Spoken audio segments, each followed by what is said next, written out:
Να σας ενημερώσω τώρα ότι η επόμενη ομιλία από τον Δήμαρχο του κ. Κουραίδη θα γίνει αύριο, γύρω στις 12, και η ομιλία από τον κύριο Παλιανίδη Βασίλη δεν θα γίνει, διότι δεν έχει κάτι έκτακτο και δεν μπορεί να είναι μαζί μας. Έτσι λοιπόν τώρα θα δώσουμε τον λόγο στις τρεις αντιπροσωπείες που είναι μαζί μας, δηλαδή της Κύπρου, της Βουλγαρίας και της Ιταλίας, να μας κάνουν ένα σύντομο χαιρετισμό ή μια σύντομη τοποθέτηση. Δίνουμε τον λόγο στον εκπρόσωπο του Δήμου Ιταλίου από την Ιταλία.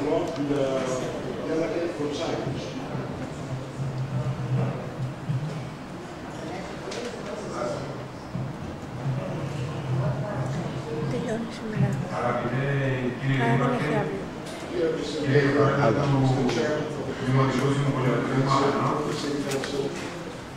καθώς του Δήμου Ιταλίου, σας μεταφέρω την χαιρετισμό στον Δήμαρχο του Δημοτικού Συμβουλίου.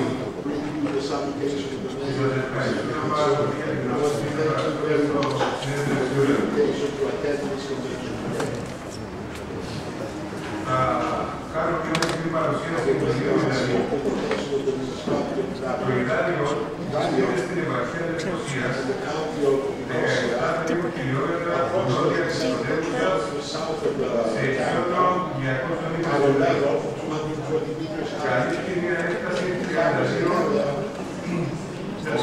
χιλιόμετρων, η οποία περιλαμβάνει δύο εξιστικές περιοχές, η οδική περιοχή, την οδική περιοχή και δύο μελομηδανικές ζώνες. Ο αριθμός των κατοίκων σήμερα ανέφερε στις 9.500. Αρχικά το δάλι είναι αυξημένο στην νότια πλευρά του ποταμού Ιταλίας, που σήμερα έχει ονομαστεί Ενωρία Παναγίας Ευαγγελιστρίας. Από το 1983 δημιουργήθηκε νέος οικισμός, η Ενωρία Ευαγγελιστρίας και Έλληνες, στα βορειοανατολικά σύνορα του Ιταλίου, τα οποία συνορεύουν με τα δαξιά του Ιταλίου. Η βλάστηση της περιοχής είναι επικίνδυνη κατά τους ποταμούς, όπου υπάρχουν καλλιέργειες εσπεριδοειδών και ενωμένων. Ενώ καθώς μακρινόμαστε από τον ποταμό, συναντούμε περισσότερα ενδέντρα, καρπικές, αμυγδαλιές και καλλιέργειες συμπόρων. Παλαιότερα, οι κάτοικοι καλλιεργούσαν επίσης μπανάνες, μηχανικά και παπάδια. Στους λόγους γύρω από το δάλι, η βλάστηση αποτελεί κυρίως από θάμνους, διάφορα απότανα και εξολούδωτα. Σύμφωνα με την παράδοση, το Ιτάλιο ήταν ένα από τα 11 βασίλεια της Κύπρου. Ιδρύθηκε από τον βασιλιά Καρκάνο, αμέσως μετά τον Τροχικό Πόλεμο. Οι πιθανές ημερομηνίες ίδρυσης της πόλης του Ιταλίου, που προκύπτουν από διάφορα ευρήματα, είναι γύρω στο 1100 π.Χ. Από το 1971 μέχρι σήμερα, το τμήμα Αρχαιοσύνων Κύπρου με επικεφαλής την κυρία Μαρία Κακοστίου διεξάγει ανασκαφές στο αρχαιολογικό χώρο. Ανασκαφές διεξάγονται επίσης κάθε Ιούλιο από τον Νίκο Μιχώρη με τη στήριξη του Cyprus American Archaeological Research Institute με επικεφαλής την Dr. Χάμελα Βίλερ, υπό την επίπεδη συμβάντα του Θεόδωρα Τολίδου. Από τον Ιανουάριο του 2008 έχει εγκαινιαστεί και λειτουργεί το Τοπικό Αρχαιολογικό Μουσείο της Ιταλίου, στο οποίο εκτίθενται ευρήματα από τον αρχαιολογικό χώρο του Ιταλίου. Εκτός από το αρχαιολογικό χώρο, το έργο προβάλλει και τα μεσοδικά εξοπλίσεις του Αγίου Γεωργίου, του Αγίου Βάμα, του Αγίου Δημητριανού, όπως επίσης και των αξιωτών εδρίων του Αγίου Θεοδόρου, τα οποία έχουν κληθεί ως αρχαία βιβλία από το Τμήμα Αρχαιολογίου. Ο Μητροπολιτικός Ναός του Παναγίας Ευαγγελιστρίας, η Εκκλησία των Αγίων Ανδρονίκων και Αθανασίας και η Εκκλησία του Αγίου Θεοδόρου προνήσουν το εύθυσο ελληνοχριστιανικό πνεύμα. Στο Ιτάλιο, οι Μητρόπολες διευθύνοντος και Λευκάρου. Εμφανής ήταν και η συμβίωση των Κυπρίων και των Κυπρίων πριν την εισβολή του 1954. Η ύπαρξη της διατήρησης του Ιταλιού στο κέντρο της πόλης μαρτυράται σε βαθμό την τότε συμβίωση. Μια συμβίωση που διαταράχθηκε με την τουρκική εισβολή του 1974 και είχε ως αποτέλεσμα το δάλι να πληρώσει το βαρύ τίμημα. Πέραν από τους νεκρούς να αριθμεί σήμερα και 18 άτομα.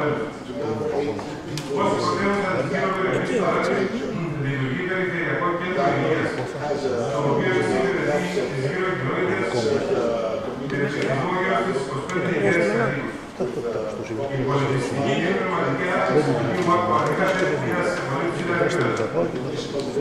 Τα δίθεση οφείλει εγκρίθηκαν στον τομέα της εκπαίδευσης, της λογοτεχνίας, της σκής, της μουσικής, του αθλητισμού, της ζωγραφικής, του θεάτρου, ανέδειξαν την περηφάνεια της μικρής μας πόλης. Οι πολιτιστικές δραστηριότητες τόσο του Δήμου Ιδανείου όσο και των Δήμων μέσα από άλλους οργανωμένους φορείς με μια μακρά παράδοση πλούσια, πολύτροφη και εκπληκτική καταδεικνύει το ψηλό ποιοτικό, πνευματικό και κοινωνικό επίπεδο της μικρής μας κοινωνίας.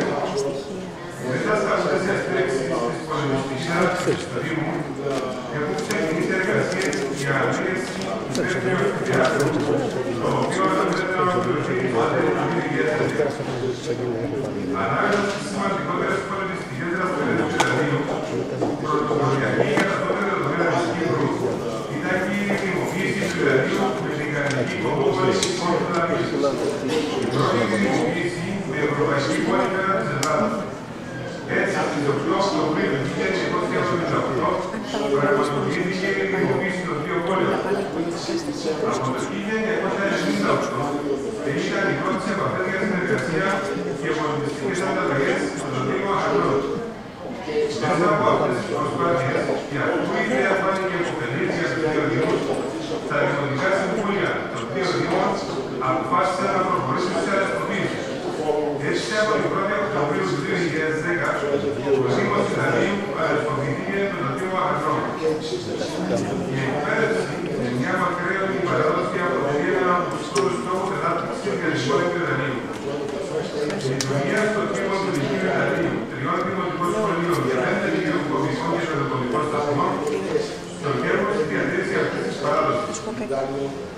Από το 1966 λειτουργεί επίσης και η Δημοτική Βιβλιοθήκη και ενισχύοντα έτσι τον τομέα της εκπαίδευσης. Κάτοικοι του Ιδανείου αποφασίστηκαν να ασχολούνταν κυρίως με την κοινωνικοτροφία και διάφορες άλλες καλλιέργειες λόγω του εφόρου εδάφους. Το Λάδι σήμερα κατέχει την πόλη που έχει εγκαταστήσει σε παραγωγή αγελαδινογάλακτος. Σήμερα οι κύριες ασχολίες των κατοίκων είναι η εργοπροσωπία, οι οικονομικές εργασίες, διάφορες μικρομεσαίες επιχειρήσεις, διάφορα γραφειακά επαγγέλματα κλπ.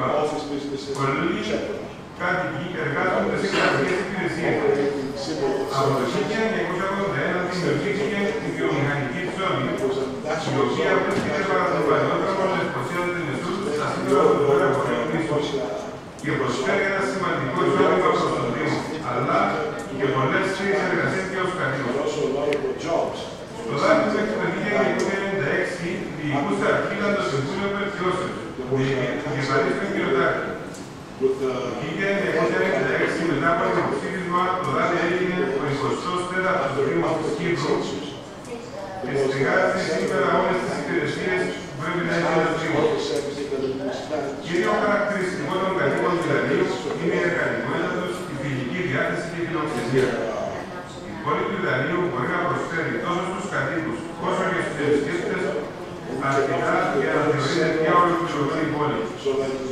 Προσφέρει πολιτισμό, έχει αρχαιότητες, θρησκευτικές παραδόσεις, συγκεκριμένα, πολιτιστικές και άλλες εκδηλώσεις, ψυχαγωγία, υπηρεσίες και αρκετά καταστήματα και γραφεία. Αυτά, αγαπητοί συνεργαζόμενοι και ο Δήμος Ιδανείου. Εύχομαι καλή συνέχεια